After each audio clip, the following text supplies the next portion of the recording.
Bom, estamos de volta. O governador já chegou aqui em nossos estúdios. Passar aqui o microfone para o governador. A gente já está aqui organizando, né, para bater esse papo. Tem uma aguinha aqui especial. Primeiro, muito feliz de poder receber o nosso governador do estado. Aliás, uma das grandes inspirações de bater esse papo sobre digitalização da comunicação vem muito.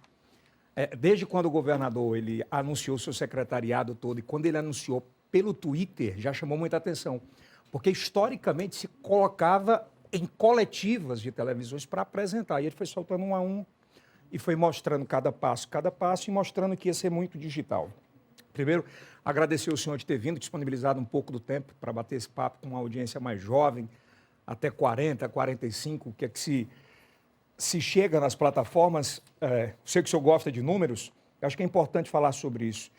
Nesse projeto do IELTV, a gente conseguiu, nesses últimos 3 meses, vamos para 2 meses, 3 meses, né? Isso. Agora, dia 13, governador. O programa começou dia 13 às 13 horas. O cachorro não gostou muito, Antônio, que era dia 13, mas foi dia 13. São 24 milhões de visualizações só no Instagram, 15 milhões no TikTok, 63 mil comentários, 27 milhões no Quai. No YouTube são 35 milhões de visualizações com 143 mil seguidores. Em multiplataformas e levando corte para muita gente, é para onde a gente quer ir. Muitos cortes. Sendo o governador um dos mais digitais, acho que do Nordeste, o mais digital. Um dos mais bem avaliados do Brasil. Hoje, a gente abriu uma enquete, como é que estava a sua avaliação? Já está passando de 76 no chat do YouTube. A galera votando. Ao vivo. Ao vivo, né? Não tem nem como conter. Foi bem tratado, governador, na chegada? Olha, Yeldson, muito obrigado pela oportunidade de lançar mão da sua audiência para a gente poder prestar contas do nosso mandato de governador. Eu quero lhe parabenizar pela sua ousadia em dinamizar a comunicação, não só impactando o Piauí, mas o Brasil e até o mundo. Realmente a acolhida aqui foi muito boa, fiquei impressionado aqui com a estrutura bem digital, bem moderna que você está implementando aqui. E dentro dessa nova roupagem, digamos assim, da comunicação, que termina sendo um pouco mais imediatista, que tem que ser mais online, que tem que ser, infelizmente, mais superficial, mas fazendo tudo isso com muita ética, né? Com muita responsabilidade, mesmo com esse dinamismo frenético que hoje termina sendo necessário, porque todo mundo, praticamente 80%, 90% dos brasileiros têm acesso à internet, têm acesso a celular e, portanto, estão usando essas plataformas para receber, para consumir informação, notícia. E você fazer com esse dinamismo e ainda com muito cuidado jornalístico, inclusive, para respeitar, isso é muito importante. Então, obrigado pela oportunidade de estar aqui com você. Segundo o IPPI, 93% dos piauienses se informam hoje na palma da mão, pelo celular. Nós temos um dado, Yeldson, que média do brasileiro é de mais de 9 horas diárias na internet. É o maior índice do mundo. Quem tem, por exemplo, um iPhone pode ver, tem uma função chamada tempo de uso, você pode ver. Outro dia eu me surpreendi com a minha, mesmo eu, que está em muitas solenidades, muitos atendimentos, a minha média de tempo na internet supera 6, 7 horas diárias. Para poder dar conta, de dar os comandos, tá dando retorno a quem nos procura. Mais WhatsApp? Então, o WhatsApp, principalmente, sem sombra de dúvida, é a principal ferramenta de trabalho minha, porque eu tenho uma equipe, exatamente o meu papel é comandar esta equipe e, ao mesmo tempo, atender as pessoas, né, os líderes que nos acessam e precisam resolver alguma demanda. Então, veja, se o povo está mais na internet, a população em geral está mais na internet, é isso, a população está se informando na palma da mão. Os veículos tradicionais continuam muito importantes. Muito fortes. Porque eles têm a credibilidade histórica e, portanto, eles chancelam aquilo que termina viralizando ou não na internet, corrigem, aprimoram, aprofundam. Por isso que hoje, quem se preza, quem quer se comunicar bem, tem que lançar mão de todas essas ferramentas e veículos para você atingir todos os públicos. Não corre o risco de você ficar falando só com um determinado segmento, só com um determinado público.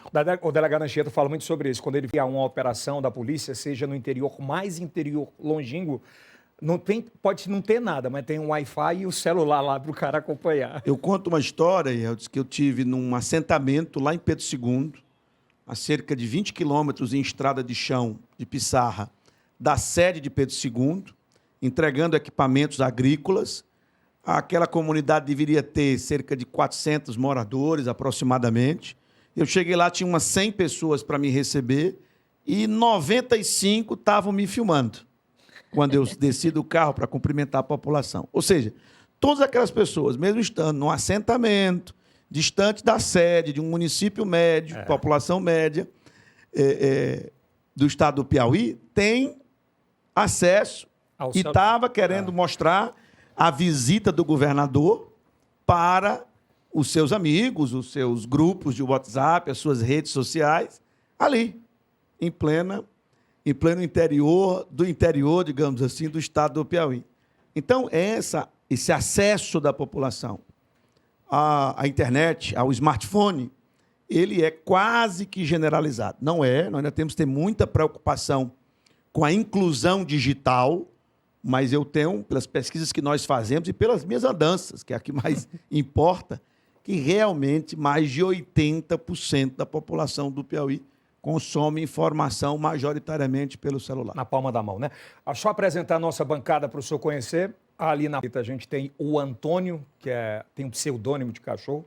Ele é a voz das ruas. Ele é Bolsonaro, governador. Qual é o pseudônimo? Cachorro. Ah, tá. Vou chamar de Antônio. Antônio, ele vai explicar por quê para o senhor. Mas assim, a gente criou uma diversidade sobre opiniões aqui na bancada, acho que é muito importante. Uma diversidade explícita. Explícita, né? Não escondida. Pronto, isso é bom. Tem a Teônia, que é oriunda de todos os projetos do governo da esquerda dos últimos 20 anos, de todos.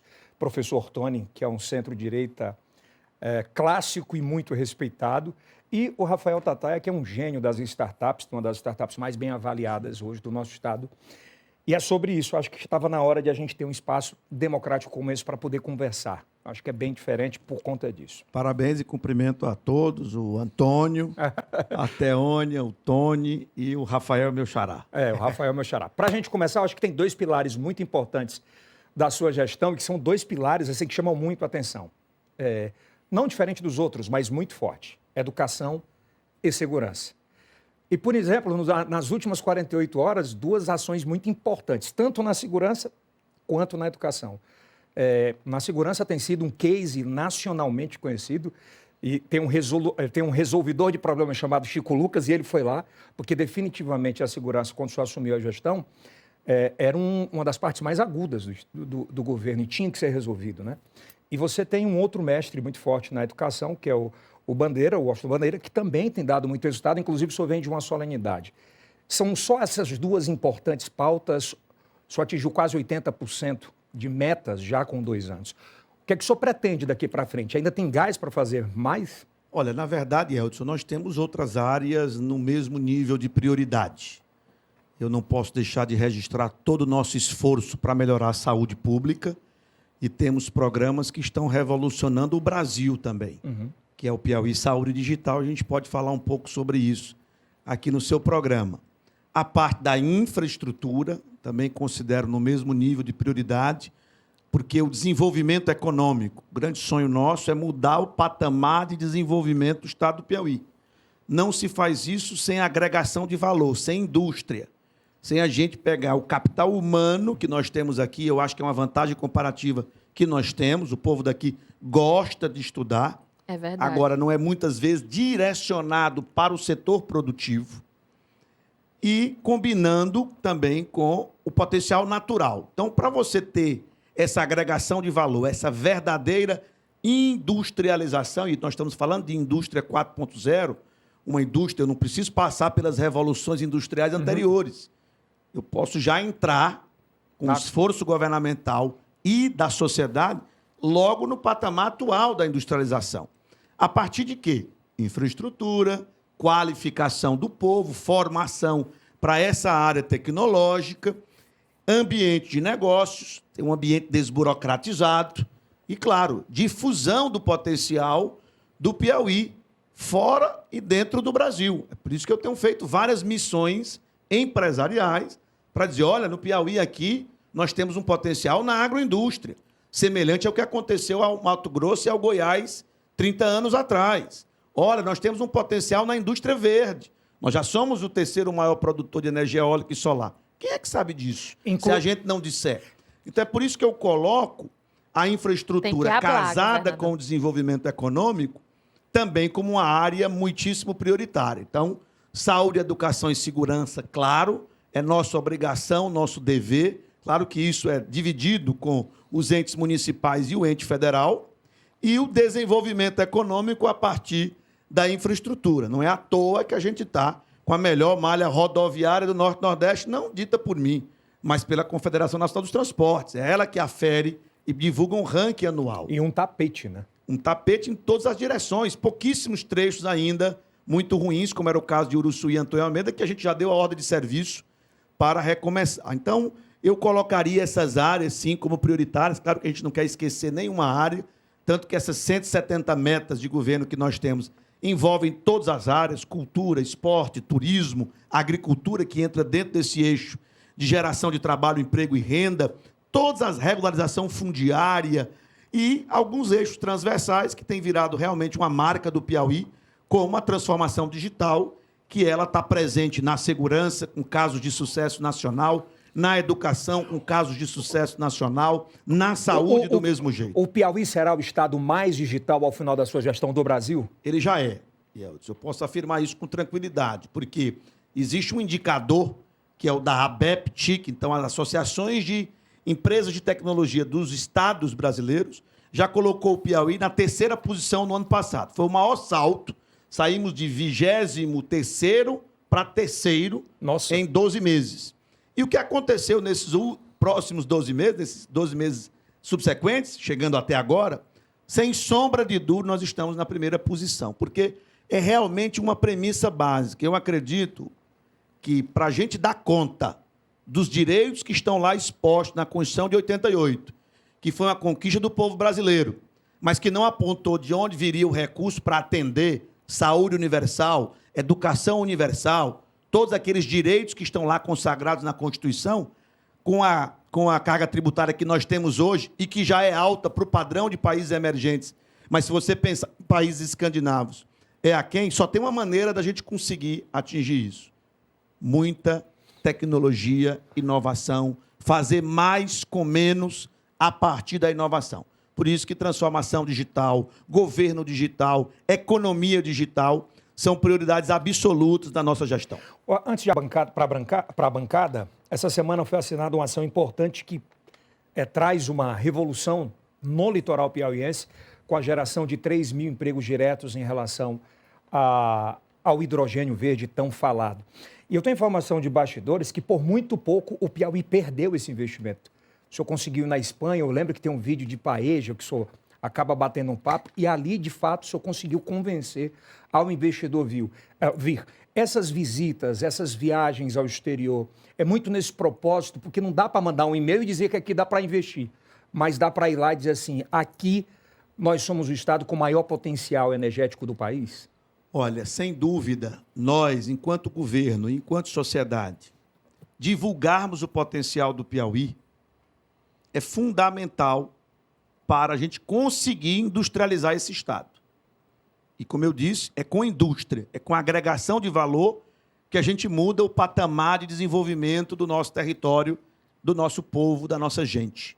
Só que isso não acontece, Elton, da noite para o dia.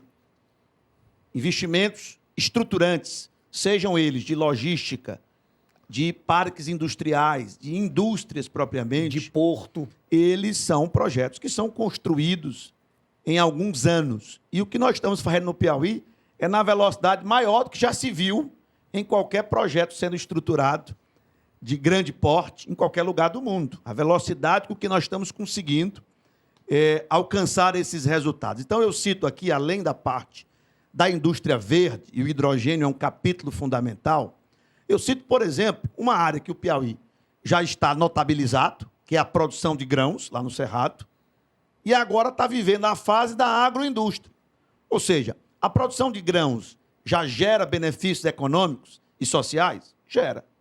Mas a industrialização desse grão é 10 vezes mais. Então, a minha preocupação agora é em ter frigoríficos, usinas de biocombustíveis, indústrias... É o emprego ficar aqui. Indústrias de algodão. O emprego de alto valor agregado. Se as fazendas hoje já representam algo muito tecnológico, muita agregação, você imagina a indústria, a agroindústria. Então, do mesmo jeito, a energia renovável. Produzir energia solar e energia eólica é importante? É. Gera emprego? Gera. Mas o benefício é muito aquém do que eu ter uma indústria que vai fazer um valor agregado àquele insumo que nós temos aqui, que é a energia verde em abundância. A energia limpa em abundância. Então, nós fomos atrás de quê? Qual é o próximo passo? É o combustível do futuro. Qual é o combustível que vai substituir gasolina? Qual é o combustível que vai substituir diesel, gás natural, carvão, que é a matriz atual? É o hidrogênio. Porque ele, quando você usa, ele não gera gás carbônico, ele gera água. Então, por que não? Se eu já tenho potencial aqui de solar e eólica, eu já tenho terra disponível, espaço disponível, eu tenho ZPE, nós destravamos o processo do porto. Por que não sermos o Estado que vamos atrair a maior indústria de hidrogênio para o Brasil e para a América do Sul? Fomos atrás, como você disse, missões internacionais para poder eu dizer isso para os grandes players do setor. E assim o fiz, e agora recebemos a autorização já do Ministério da Indústria. Ou seja, não é mais um projeto só do governo do Piauí, do governador Rafael. É um projeto do governo brasileiro que deu a chancela, e agora falta só a etapa da conexão ao sistema elétrico. Você tem ideia, Elton? Porque as pessoas... É difícil enxergar. Eu vejo só para entender.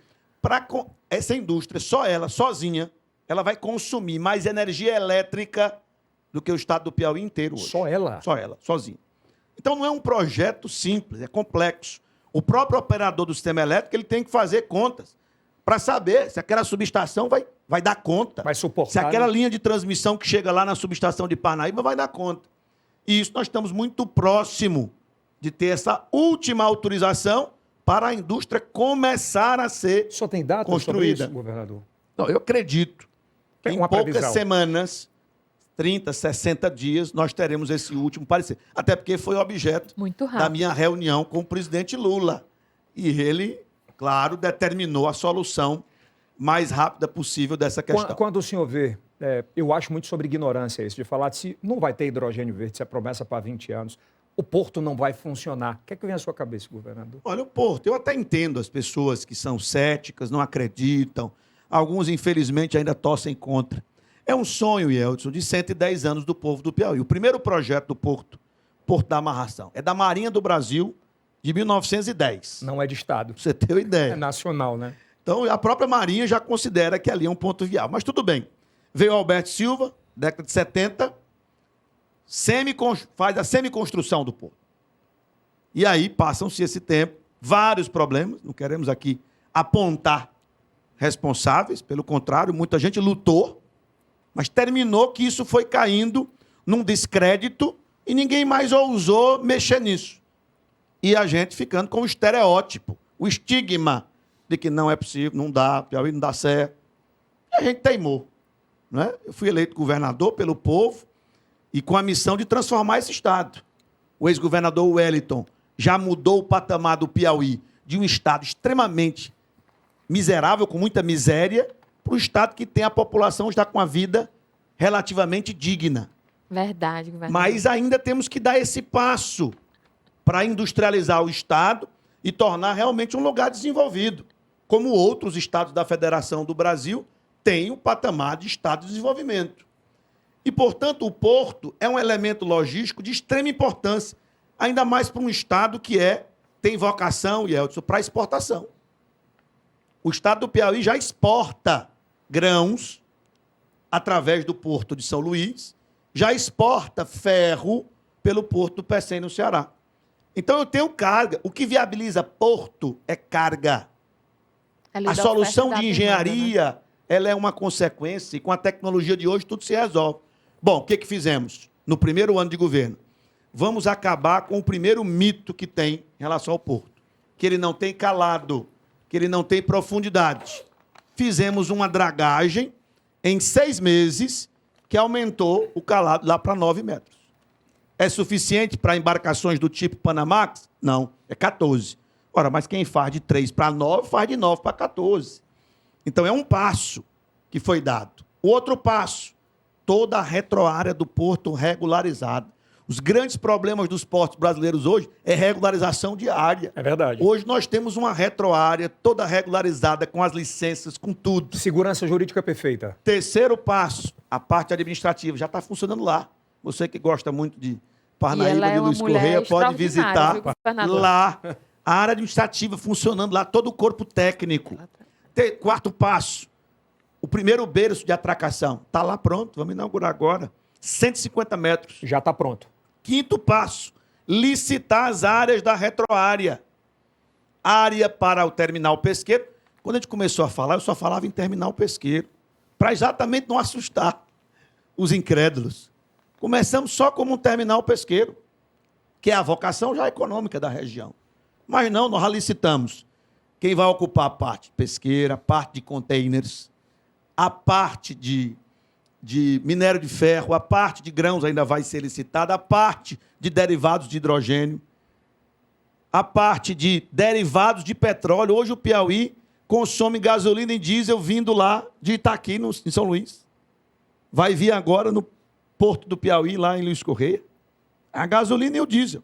Vão vir também. por lá? Por lá. Isso barateia na Já ponta? vai baratear e vai principalmente gerar emprego e renda aqui, nesse modelo. A industrialização Então, assim, negócio, a gente entende perfeitamente os que ainda têm dúvida, os que ainda não acreditam, mas o meu papel não é ficar perdendo tempo com quem não acredita ou com quem torce contra. O meu papel é trabalhar para tornar viável. Nós fizemos também uma escola do mar em Luiz Correia. Belíssima. Simulador de navegação, Verdade. tem tudo. Porque a nossa preocupação já é que quem vai aproveitar os empregos que vão surgir derivados dessa cadeia toda produtiva ao redor do porto sejam os piauienses. Porque corre o risco de acontecer o que aconteceu com o agro. Quem é que aproveitou as principais oportunidades do agro? Turma do Sul. Só de fora do Piauí. É. A gente quer que quem aproveite as oportunidades que vão surgir sejam os piauienses. Que acreditem no Piauí, que invistam lá. Exatamente. Nosso papel é que, às vezes, santo de casa não opera milagre. Mas tem que às operar. vezes, gente de fora acredita mais do que gente de dentro. Boa. Vamos lá, professor Tony, que é a nossa rodada de perguntas. Governador, o senhor foi eleito prometendo durante a campanha um novo estilo de governar. O senhor fala muito em eficiência da gestão pública, inovação. Vejo o senhor reunir seus secretários para falar sobre indicadores de desempenho, dar entrevistas sobre isso. Escuto até quando eu vou para, não apenas uma percepção minha, outras pessoas, membros até da própria direita, dizer, eu não gosto do PT, mas esse governador não é bem PT. Às vezes já escutei, inclusive, de líderes grandes do país, pessoas que até entrevistaram em canais de TV nacionalmente, dizendo, não, Tony, ele é diferente. Por exemplo, escuta esse tipo de frase. Contudo, às vezes a gente vê também o senhor com secretários, com aliados a grupos políticos tradicionais, ocupando secretarias, postos no seu governo, que fazem parte de outras gestões. O que ao final dos 4 anos, vai ser o grande diferencial do governo Rafael Fonteles, que o senhor falou ações em quase 14 áreas diferentes, que eu contei agora há pouco aqui. O que o senhor pretende ser lembrado ao final desses primeiros 4 anos, que vai ser o grande feito do governo Rafael Fonteles, que vai distanciar o senhor da extensão de governos anteriores, que são as mudanças reais que vão promover essa ideia de que o governador Rafael Fonteles é realmente diferente de outros governos anteriores?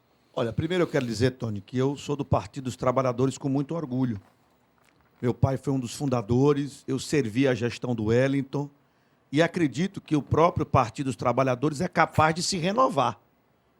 E eu entro num contexto, obviamente, de renovação do partido. Verdade. Com os mesmos princípios. O que nos move na vida pública? Reduzir desigualdade social.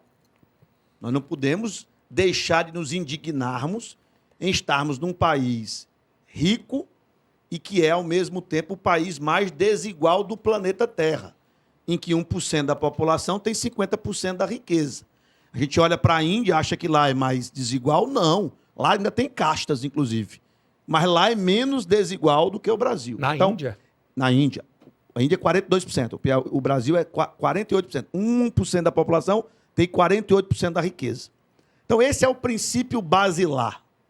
Agora, a forma de apresentar soluções, ela pode variar. E eu acho que é nessa linha que está sendo a sua pergunta.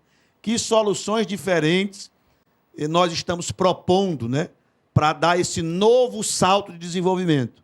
Repito, eu considero que o governo Wellington deu um salto de desenvolvimento. É só olhar o número do PIB. A participação do PIB do Piauí no Brasil era 0,4. Hoje é 0,75. Ainda é muito aquém da média, mas já houve um salto. Nós queremos dar um salto ainda maior.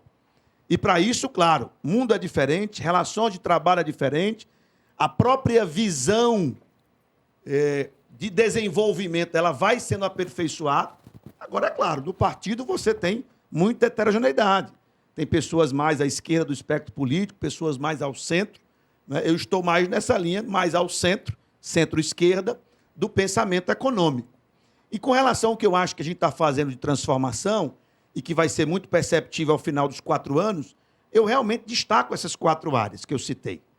Então, a saúde, com esse Piauí Saúde Digital, eu acho que vai ser uma marca que já está sendo revelada pelos grandes jornais. Também. O jornal O Globo revelou que o Piauí tem o menor tempo médio de consulta. Isso tem a ver com o quê? Com o trabalho de muita gente. Mas, sem dúvida, essa integração Estado e municípios, com possibilidade de levar teleconsulta médica e exame telelaudado aos rincões do Piauí, está mudando o patamar de saúde pública do Estado.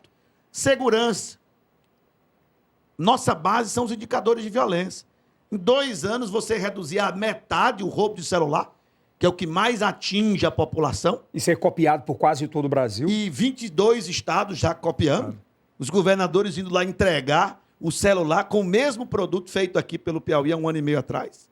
Claro que isso é disruptivo e impacta a vida da pessoa que está lá com medo de usar o seu celular no meio da rua. Então, se isso caiu 50%, e não sou eu que estou dizendo, é a própria estatística oficial dos boletins de ocorrência, é uma revolução.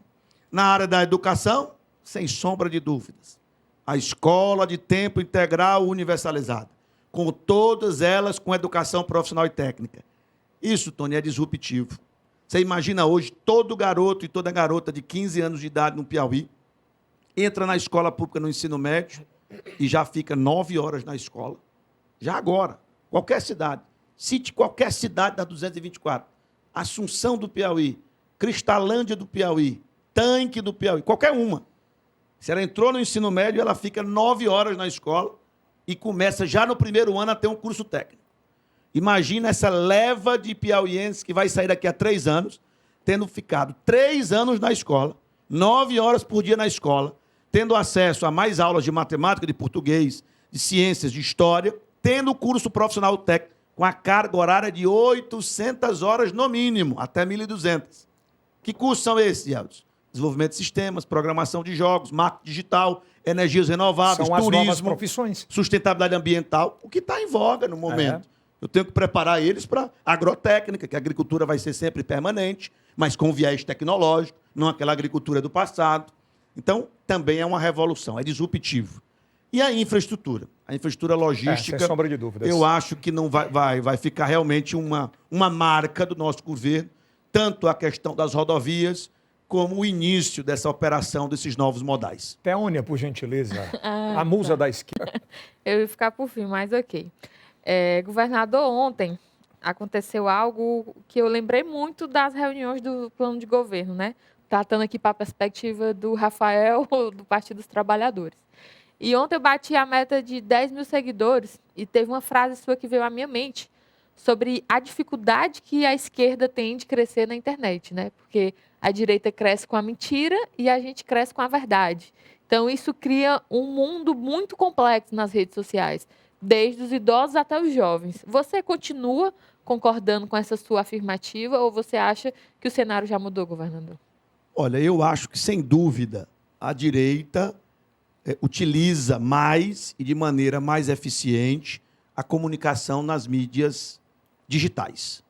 Agora, eu acredito que nós, do centro, da centro-esquerda, e da própria esquerda estão melhorando com o passar do tempo, né?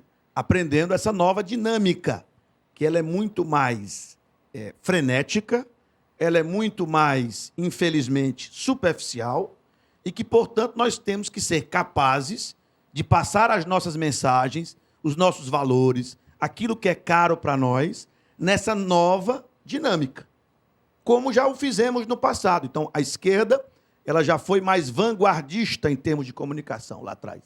E depois perdeu esse espaço no momento do advento dos grupos de WhatsApp, dos grupos de Telegram, do Instagram e etc. Essa nova modalidade.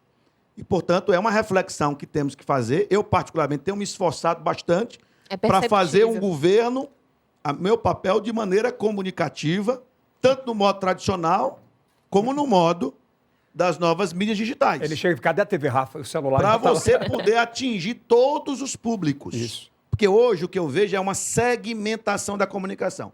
Tem gente que só consome conteúdo do WhatsApp. Tem gente que gosta de entrevistas longas de podcasts. Sim. Tem gente que só prefere o jornal tradicional da TV. Tem gente que ainda escuta o velho e bom rádio. Então você tem que ter multiplicidade. Isso exige de nós, figuras públicas, homens e mulheres públicos, muito mais dedicação a colocar a sua mensagem verdadeira, ainda tem esse diferencial de ter que combater a mentira de maneira verdadeira, mas polivalente. Vários meios, polimeios, vários meios distintos, em vários formatos distintos. Esse é o desafio. E eu acredito que muitas pessoas do centro, da centro-esquerda e da esquerda estão tendo competência nisso e acredito que em 2026 esse confronto vai ser muito mais igualitário do que foi em 22 e em 18. Pelo menos é o que eu espero. E pelo menos aqui no Piauí nós vamos nos esforçar muito para estar sempre à frente no que diz respeito à comunicação moderna. Digital. Obrigada, Por favor, Tataia, para a gente fechando. Entrar na área da política. Governador, boa tarde. Dois das maiores pautas, digamos assim, do seu governo, elas são um pouco complexas, né? E puxando um pouco o tema da Teônia, a comunicação, que é a transformação digital e o hidrogênio verde. E aí eu assisti uma palestra sua esses dias que você parafraseou uma frase do Xi Jinping, né? Que é a questão do convencimento. Lá, ele tem um poder de convencimento diferente. E aqui, a gente sabe que são muitas atividades, eu acompanho de perto, então sei que são muitas atividades e às vezes é difícil fazer com que todas elas cheguem na população. E aí, no começo de abril, a gente vai passar por uma mudança. A coordenadoria de comunicação vai virar uma secretaria de comunicação. O que é que a gente pode esperar nessa mudança, né, de convencimento, de ação do governo, para, de fato, combater essas fake news e conseguir chegar melhor para toda a população? Primeiro, Rafael, o que eu disse lá foi que o Xi Jinping ele não precisa demorar muito tempo convencendo ninguém lá na China, não. Ele falou, aconteceu. Escreve e acontece. Não sei por quê, né? Aqui, no modelo democrático brasileiro, nós temos que realmente nos esforçar ainda mais para convencer líderes e a população em geral a seguir naquela direção, a acreditar que aquela direção é correta, acreditar que aquilo é melhor para o povo e para todo mundo.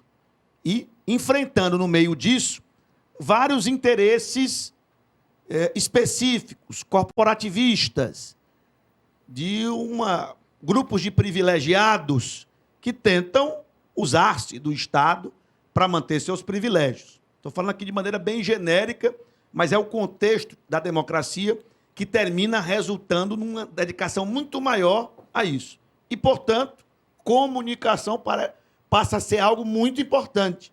Se eu, enquanto governante, eu tenho o papel de apontar a direção das políticas públicas, na segurança, na saúde, na educação, no desenvolvimento econômico. Se eu não conseguir me comunicar bem, eu vou convencer cada vez menos gente e eu vou ter muito mais obstáculos para implementar aquela política. Então, veja um exemplo aqui claro. Nós temos o diagnóstico hoje, Elton, que morre 2 vezes mais gente de acidente de trânsito do que de homicídio. Então, veja, todo mundo cobra o governante, a polícia, para, meu Deus, não pode morrer 600 pessoas por ano no Piauí, vítima de assassinato. Temos que ter mais. Aí vamos lá, investe. Aumenta, dobra o número de policiais, dobra o orçamento da segurança. Você faz tudo isso. para reduzir o número de homicídios. Estamos reduzindo. Era 800, caiu para 700, está em 600. E vai continuar caindo. Mas todo mundo esquece que no trânsito morrem 1.100 pessoas por ano. É a vida perdida do mesmo jeito. Então eu quero fazer uma política pública para diminuir o acidente de trânsito. Então eu tenho que fazer todo o esforço de comunicação e de medidas para dizer: Blitz não está com fins arrecadatórios. Não vai ter mais apreensão de motocicleta por causa de débito tributário. Até porque praticamente não tem mais tributo para moto. O IPVA é zero para moto até 170 cilindradas. O licenciamento é R$ 49,00 por ano. Foi feita anistia de débitos anteriores.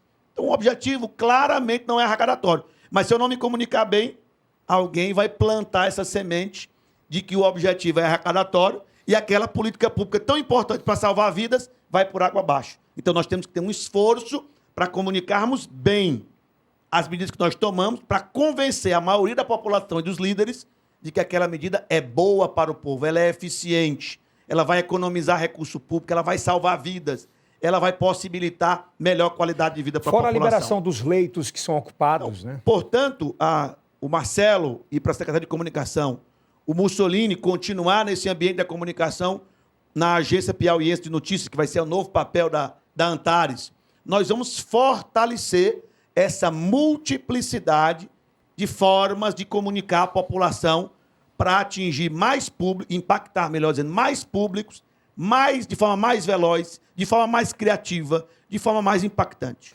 Olha, o Superchat está andando aqui, já eu faço as perguntas do Superchat. Falar só um pouquinho de política que não pode deixar passar, né? Nacional e local. A gente tem uma audiência muito forte no eixo Rio-São Paulo. O TikTok é um negócio... Aí, o Antônio não vai perguntar nada para Ele está pensando. Já ele pergunta. Calma, governador. Ele O faz, governador tá ansioso. ele faz parte, governador, eu daquela quero- parcela. Eu gosto das perguntas de todos os públicos. Ó, Rapaz, Ele governador, faz eu vou parte lhe da dizer a parcela, que é verdade. Bolsonaro Apesar e de Rafael. eu ser mais direita, mas eu sou justo. Eu sempre elogiei Verdade. os seus secretários aqui no programa. É impossível, não é porque eu votei no Bolsonaro, eu não gosto do Lula, que isso é claro, que eu vou deixar de elogiar a formação do seu secretariado, entendeu? O senhor acertou muito no Chico Lucas, o senhor acertou muito no Washington Bandeira, e quero que o nosso Piauí se desenvolva mais e gosto do seu modelo de gestão. E eu coitado tenho do que direct admitir dele isso. hoje, governador. Não, vou dizer, o cachorro se vendeu. Não, o cachorro, não, é porque precisa admitir isso. Olha, eu acho assim que o debate, cada vez que a gente puder ter a oportunidade, como aqui nós estamos tendo, de aprofundar, ele é bom para a sociedade de forma geral. Como eu disse aqui, a disputa no ambiente nacional, ela está muito superficial, infelizmente. E aí impede as pessoas de até entenderem melhor o que está em jogo na vida delas. Então, o que a gente puder promover aqui de debates específicos, como eu coloquei aqui, essa questão da fiscalização no trânsito, essa questão da educação de tempo integral, da educação profissional e técnica, tudo para a gente poder aprofundar. Quanto mais a gente tiver a oportunidade de aprofundar tema, mais a gente consegue provar, até para quem não é ligado politicamente à nossa ideologia, Para entender mais para sobre entender isso, né? qual é a razão De e cada um depois dos passos. fazer o seu juízo de Um valor. dos pontos que eu sempre critiquei é segurança. Porque quem perde um familiar num assalto, num roubo de celular, num grauzinho daquele, tem a revolta.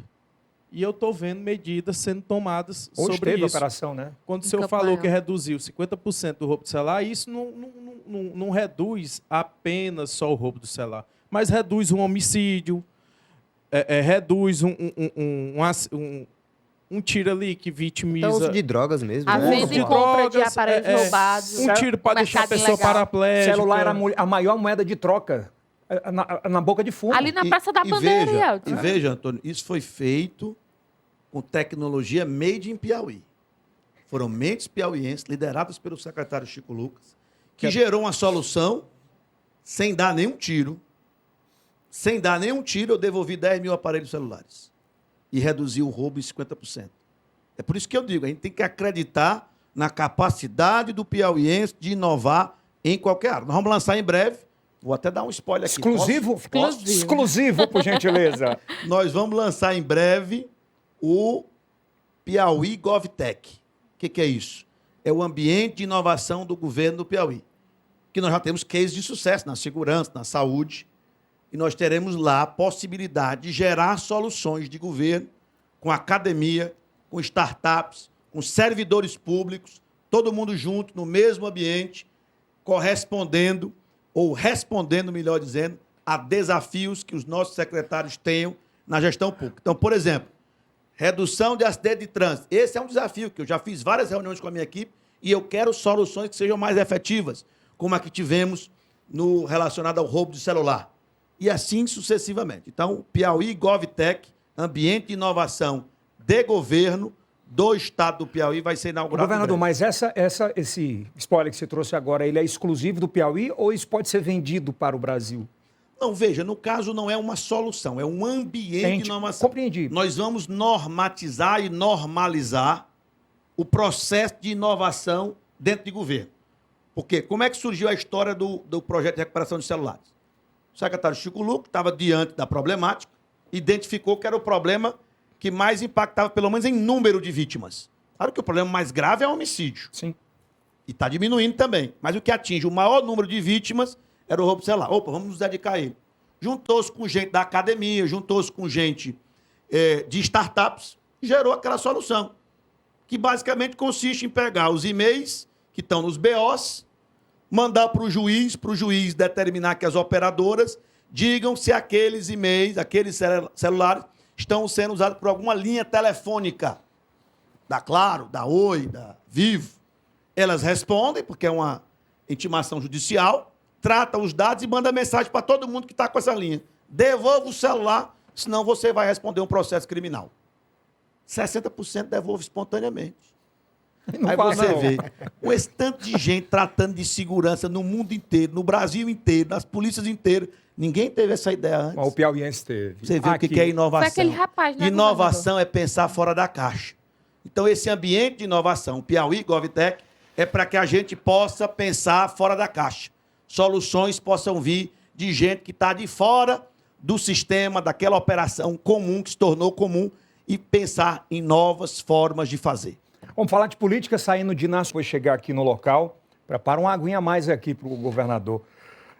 O senhor foi, algumas outras, isso é informação de bastidor, se eu puder confirmar ou não, o senhor foi à posse do Maxwell Borges, do TCE São Paulo. E para quem não sabe, Tarcísio de Freitas participou do governo Dilma. Ele já teve uma relação, um flerte com, não é com o PT, mas em especial com o governo Dilma, pelo técnico que é. E a informação que eu tenho é que o senhor parece que o evento não existia, era o senhor e ele sentado a noite toda batendo papo. Não sei se procede, mas a pergunta é, eu só acho que um dia o Brasil vai poder ver uma disputa presidencial nacional Tarcísio de Freitas versus Rafael Fonteles? Rapaz, você não tem nem como imaginar. É um negócio tão difícil. Então, nosso foco tem sido governar bem o Piauí. Uhum. Isso não é conversa para fugir da pergunta, não. É porque eu acho que uma coisa... Tudo que aconteceu na minha vida sempre foi fruto dos resultados que a gente conseguiu proporcionar. Sim. Então, eu chegar a ser nomeado secretário de Fazenda aos 29 anos por um governador experiente como o Wellington Dias, que ia para o seu 3º mandato. Ali foi fruto da minha jornada enquanto empreendedor, enquanto comentarista econômico, e ali ele identificou, não é, uma oportunidade de testar um jovem. Aí, de novo, como é que surgiu a oportunidade de ser candidato a governador sendo secretário de Fazenda, que não é comum? Também, de novo, foi fruto do bom trabalho que nós desenvolvemos na Secretaria de Fazenda. Então, a minha preocupação sempre é cumprir bem a missão. O que vai vir depois é consequência disso. Então, a nossa determinação, e eu sou um cara muito focado, você sabe disso. Sei disso. Eu realmente, quando estabeleço uma meta, que eu vejo que tem um caminho que vai ser possível atingir a meta, eu percorro esse caminho com toda a força, com toda a dedicação. Então, a nossa meta é realmente desenvolver o estado do Piauí, melhorar os serviços públicos e colocar realmente o Piauí num patamar diferenciado, inclusive aos olhos do restante do Brasil.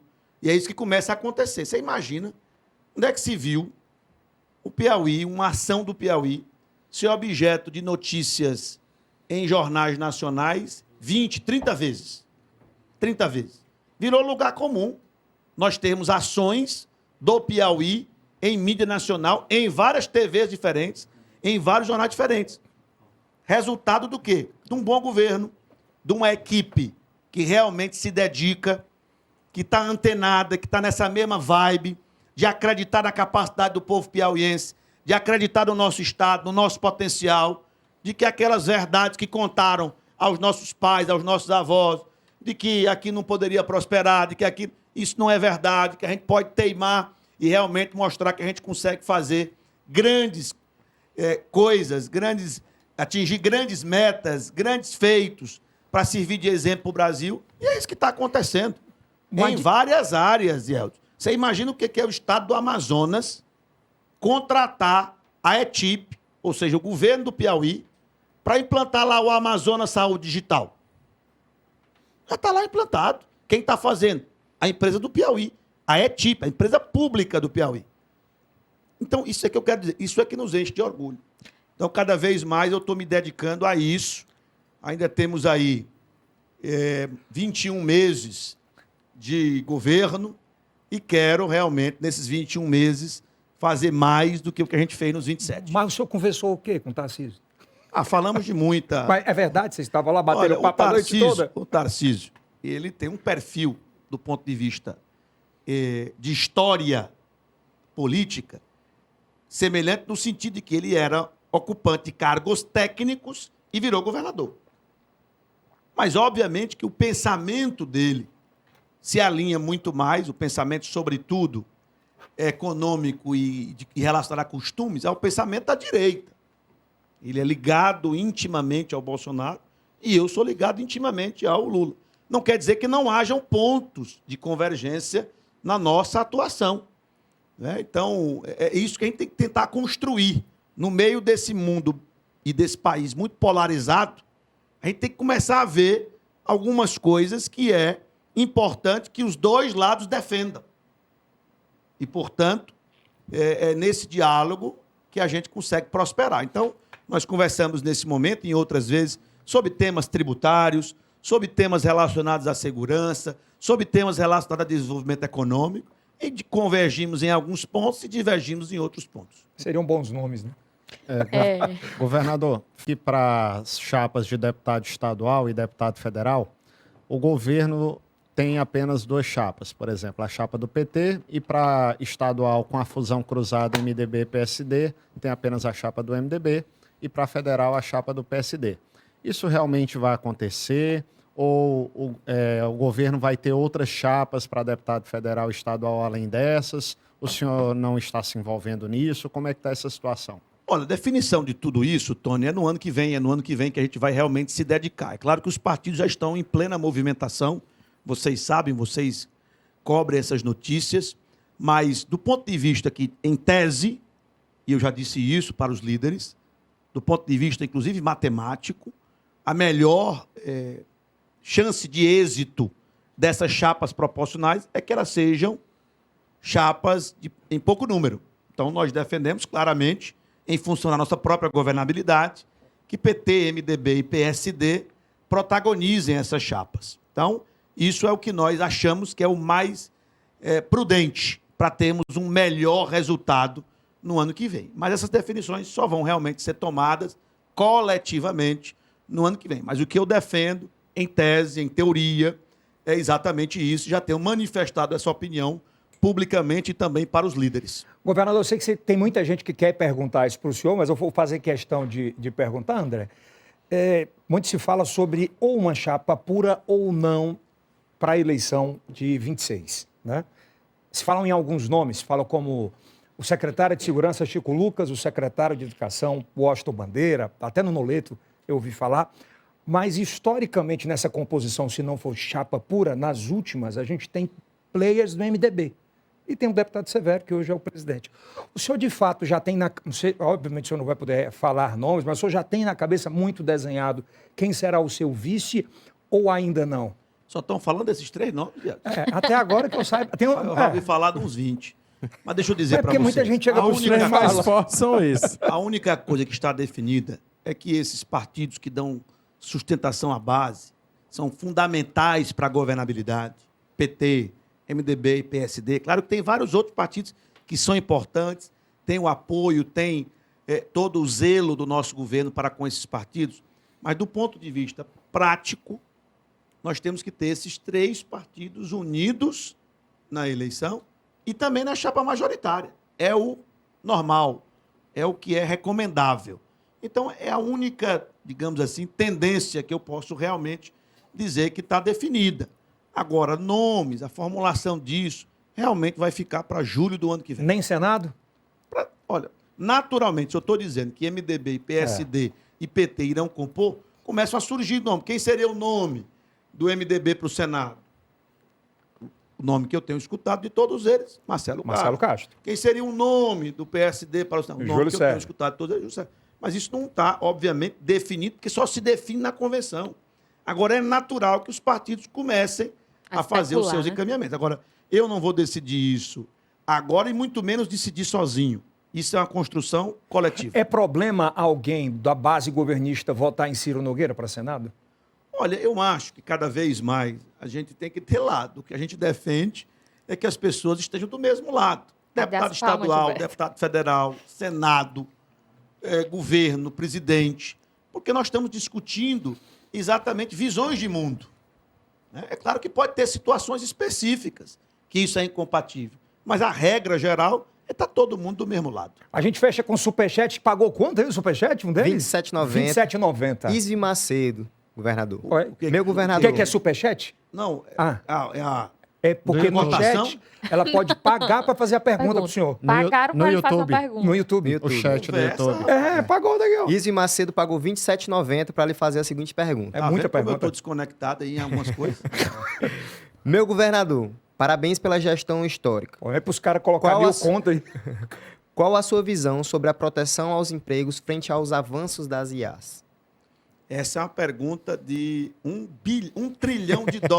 Boa. Não é nem $1 milhão. E foi R$ 27,90.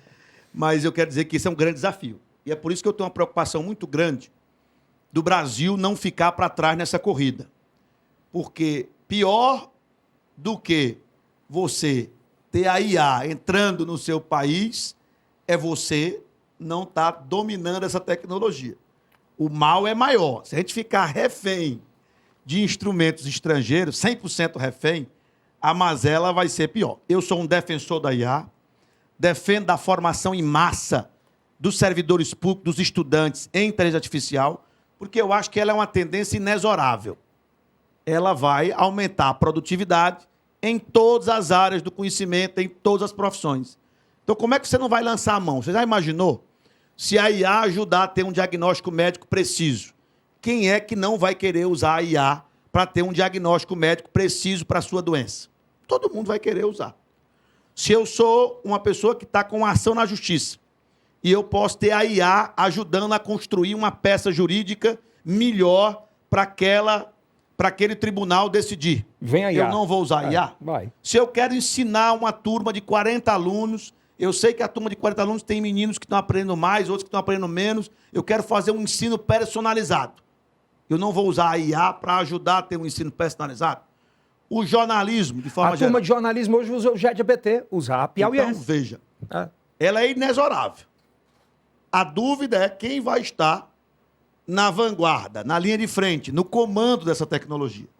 E sempre na história do mundo, riqueza tem a ver com o domínio da tecnologia dominante naquele momento. Então, o país, a região que realmente domina aquela tecnologia, ou tem participação naquela tecnologia, se desenvolve mais, a vida daquelas pessoas melhora mais. Então, a minha defesa é que o Brasil, nós não estamos lançando soberania à toa. Nós estamos querendo dizer que é possível um governo liderar o processo de fazer um IA, uma LLM em português, com cultura portuguesa, de língua portuguesa, e que vai servir para que as nossas bases de dados sejam utilizadas por nós. Hoje, o petróleo do mundo são os dados. É por isso que nós temos que ter muito cuidado com a política de dados. E eu não posso ficar só com cuidado, pensando no uso ético, que isso é importante, mas sem desenvolver a tecnologia nacional própria. Então, é por isso que eu acho que esse ponto é muito importante, é uma questão de soberania, deveria estar no top 3 das preocupações mais importantes de todos os poderes da República, para a gente poder realmente não ficar de fora e terminar sendo vítima ainda mais da concentração de riqueza e de poder no mundo. Então, esse é um ponto fundamental. Mas eu acredito que alguns empregos irão sumir e outros irão surgir. Assim como foi qualquer tecnologia do mundo. E nas revoluções também, né? Todas as revoluções tecnológicas geraram fim de alguns empregos, tipos de profissão e surgimento de outros. Eu costumo citar um exemplo, Yeltsin, de um curso que a gente fez, promoveu um curso de analista de prompt de IA. Turma, acho que de 40 alunos. 30 dias de curso. Tinha dos 40 alunos, se eu não me engano, 30 que não estavam empregados. Depois que fizeram o curso, 25 conseguiram um emprego nessa área. Porque está todo mundo procurando um cara que saiba utilizar as ferramentas de IA disponíveis para aplicar no seu negócio, na sua missão institucional. Então, algumas profissões elas vão realmente ficar em desuso total e outras vão surgir. A gente tem relatos de Espero ter respondido. O cara pagou tão caro aí. Pagou R$27,90. Pra poder E a fazer a pergunta de 1 pergunta? bilhão. A pergunta vale $1 trilhão. Se responder Teve um certo. menino do Ceará agora, eu vi essa notícia, o menino trabalha de casa, 17 anos, programador, está ganhando $4 mil de casa, trabalhando para Los Angeles. Não é à toa que a gente está fazendo essa formação em massa. E nós temos hoje, na Escola Pública do Piauí, 15 mil alunos estudando desenvolvimento de sistema. Mesmo a escola ainda tendo problema de infraestrutura, mesmo a escola ainda tendo vários desafios, mas nós já estamos colocando, na medida do possível, esses meninos para estudarem essas profissões de vanguarda, para poder terem mais oportunidade. A palavra do nosso governo é oportunidade. Nós queremos gerar oportunidade, sobretudo para a juventude. Governador, eu acho que a palavra, além de oportunidade, essa era de oportunizar. De 40 alunos que fizeram o curso, 25 arrumaram empregos, de 15 mil, quantos terão a oportunidade de sustentar suas famílias da melhor forma e do melhor modelo, né? Para fechar, a última chat está para me deixar louco. A primeira, se o senhor vai receber o prefeito de Parnaíba esses dias no Karnak. E a segunda, se o senhor tem uma atenção especial, só eu tinha que fazer, sobre a GESPIS em Parnaíba Abastecimento, que está um problema lá. Olha, de trás para frente, o problema de água é grave. Nós já acionamos a GESPIS, já estavam lá trocando 2 bombas na parte de captação. Esse problema ele é recorrente, nós admitimos. E tenho certeza que agora, com a Águas do Piauí, nós teremos esse problema de água resolvido muito mais rapidamente e de forma universalizada. Então, claro que nós temos o desafio do esgotamento, que aqui a Águas de Teresina tem gerado essa discussão junto à Câmara e junto à Prefeitura, mas no que diz respeito à água, esse problema de água em Teresina, Diminuiu. exceto zona rural, que não está sob a concessão aqui da Água de Teresina, diminuiu quase que a zero. A reclamação agora é do quebra-quebra das valas que estão acontecendo e que tem que realmente estar a sociedade vigilante, que a parte da tarifa, do esgotamento, isso tudo é objeto de discussão. Mas do ponto de vista da melhor prestação do serviço de água, eu não tenho dúvida que nós teremos dias melhores. E com relação ao prefeito Francisco Emanuel, a deputada Gracinha, eu já os recebi no Palácio de Karnak, como recebi o prefeito Silvio Mendes, o prefeito Antônio Reis. Lamento, inclusive, que esteja acontecendo essa desavença que eu tenho acompanhado pela imprensa. Espero manter uma relação administrativa de muita cordialidade, muita cooperação administrativa com ambos. Tanto com a deputada Gracinha, uma parlamentar atuante, que representa toda aquela região de Parnaíba e outras cidades também, como o prefeito Francisco Emanuel, que, assim como eu, foi eleito pela população. Eu apoiei, todos sabem, o doutor Hélio como candidato a prefeito, mas fomos eleitos, tanto eu quanto ele, assim como o prefeito Silvio, o prefeito Antônio Reis, o prefeito Joãozinho Félix, tantas outras cidades, e estamos tendo a capacidade, a civilidade e o espírito público de cooperarmos administrativamente pelo bem do povo. Aliás, é um investimento absurdo para Parnaíba agora do governo. Acho que mais de 35 milhões serão aplicados lá. Não, na parte da... Não, você está falando de obra pública? Obra pública. A macrodrenagem do famoso piscinão, lá do bairro Piauí, bairro Que mais São viraliza José, nas redes são sociais. 100 milhões de reais. Então vai ser uma obra federal do PAC, que tem o apoio do Estado do Piauí. A Prefeitura tem que estar envolvida no processo e está envolvida, porque é uma obra que envolve, né, os 3 entes. Eu tenho que aqui, inclusive, registrar o empenho do deputado Florentino na busca por esse recurso que se somou a nós e a outros líderes para exatamente conseguir essa obra histórica para a drenagem de Parnaíba. Governador, eu quero agradecer o senhor, sei do seu tempo, é raro, e, de fato, agradecê-lo por ter vindo aqui à IELTV nesse projeto de disruptivo. O senhor gosta muito de falar do que é melhor do Piauí. Eu quero dizer para o senhor que aqui, hoje, no Piauí, nós temos o maior ecossistema digital do Brasil. São 5 estúdios que se conversam e que geram conteúdo digital. E tem inteligência artificial? Tem. Usamos. Ah, você também usa. Uso. E como usamos? Do dia a dia, da hora que a gente acorda, da hora que a gente fecha. Então, empreender é difícil, mas tem que ser ousado. E tê-lo aqui hoje é uma chancela de que acho que estamos no caminho certo, já sendo o estado mais digital do Brasil. Muito obrigado, em nome de todo o nosso time. Parabéns, Ieltsin. Eu quero agradecer a você, aqui a Teônia, ao Antônio, o cachorro, é? Falou. O Tônio, o Rafael e a todos que estão aqui nesse seu empreendimento de comunicação importante, porque ele realmente está antenado com esses novos meios de comunicação, ajudando a levar, através desses meios, a informação verdadeira. Isso que eu tenho certeza que você vai continuar sempre colocando como um valor da sua empresa e, portanto, é um prazer estar aqui. Muito obrigado e boa tarde a todos. Enquanto a gente terminou aqui, já tem mais de 15 cortes rodando em multiplataformas. Isso é que é o bom. Já foi para o mundo. Vamos chamar Portas Concept. É a primeira impressão do seu negócio